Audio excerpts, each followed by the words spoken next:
പ്രിയപ്പെട്ടവരെ, ലോകത്ത് എവിടെയെങ്കിലും ഇത്രമാത്രം അപമാനം ഏറ്റുവാങ്ങിയ ഒരു പ്രസിഡന്റിനെ നിങ്ങൾക്ക് കാണാൻ സാധിക്കുമോ എന്നറിയില്ല. എന്നാൽ ഡൊണാൾഡ് ട്രംപ് കഴിഞ്ഞ ദിവസം പ്രൊജക്ട് ഫ്രീഡം എന്നറിയപ്പെടുന്ന ഒരു പദ്ധതി ഹോർമുസ് കടലിൽ പ്രഖ്യാപിച്ചിരുന്നു.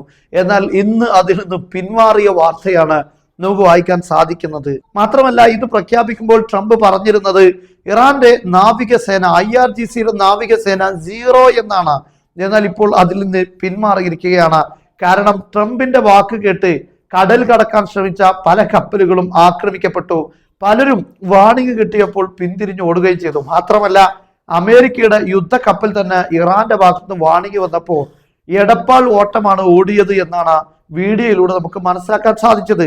അതുകൊണ്ട് ഈ സുരക്ഷയും കരുതി ആ ഭാഗത്തേക്ക് കടന്ന കപ്പലുകളുടെ കാര്യം പിന്നെ പറയേണ്ടി വരില്ലല്ലോ. എന്തായാലും കഴിഞ്ഞ ദിവസം പ്രഖ്യാപിച്ച ആ ഒരു പ്രൊജക്റ്റിൽ നിന്ന് ഇന്ന് പിന്മാറിയിരിക്കുന്നു. പരാജയം, തോൽവി എന്നൊക്കെ പറയുന്നത് ഇതിന് തന്നെയാണ്.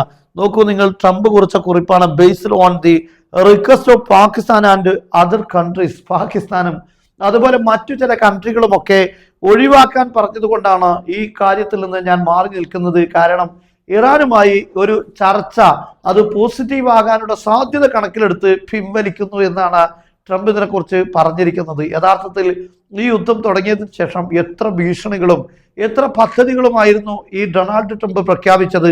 പക്ഷെ അതിനെല്ലാം 24 മണിക്കൂർ പോലും കാലാവധി ഉണ്ടായിരുന്നില്ല എന്നതാണ് ഏറെ അത്ഭുതകരമായ കാര്യം. എന്തായാലും ഇറാനുമായി ഏറ്റുമുട്ടലിൽ അമേരിക്കക്ക് ഭാവിയില്ല.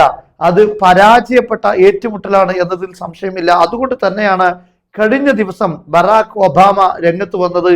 ഞങ്ങളോടെല്ലാം നെതന്യാഹു ഇറാനെതിരെ യുദ്ധത്തിന് വേണ്ടി പ്രേരിപ്പിച്ചിരുന്നു, പക്ഷെ ഞങ്ങളാരും ആ യുദ്ധത്തിലേക്ക് കടന്നു വന്നില്ല. കാരണം അത് അത്രമാത്രം പ്രത്യാഘാതങ്ങൾ ഉണ്ടാക്കും ലോകത്തും അമേരിക്കക്കും. അതുപോലെ പ്രത്യേകിച്ച് മിഡിൽ ഈസ്റ്റിലെല്ലാം വലിയ പ്രതിസന്ധി ഉണ്ടാക്കുമെന്ന് ഞങ്ങൾക്കറിയാം. അതുകൊണ്ടാണ് ഞങ്ങൾ ആ ഒരു നീക്കത്തിലേക്ക് കടക്കാതിരുന്നത്. എന്നാൽ ഡൊണാൾഡ് ട്രംപിനെ സ്വാധീനിക്കാൻ നെതന്യാഹുവിന് സാധിച്ചു. എന്നാൽ അതിന്റെ തിക്തഫലം ഇപ്പോൾ ഡൊണാൾഡ് ട്രംപ് അനുഭവിച്ചു കൊണ്ടിരിക്കുന്നു എന്ന രീതിയിലാണ് ട്രംപ്, അതുപോലെ തന്നെ ജോൺ കെറി അടക്കമുള്ള മുൻ നേതൃത്വമെല്ലാം, അമേരിക്കയുടെ കഴിഞ്ഞുപോയ നേതൃത്വമെല്ലാം ഇപ്പോൾ ട്വീറ്റ് ചെയ്തിരിക്കുന്നത്. എന്തായാലും ഈ പടുകുഴിയിൽ നിന്ന് അമേരിക്കക്ക് ഡൊണാൾഡ് ട്രംപിന് രക്ഷപ്പെടാൻ ഒരേ ഒരു മാർഗമേ ഉള്ളൂ. ഇനിയും കൂടുതൽ നഷ്ടങ്ങളും അനുഭവിക്കുന്നതിന് മുമ്പ് പരാജയം സമ്മതിച്ച് പിൻവാങ്ങുക എന്ന വഴി മാത്രമേ ഉള്ളൂ.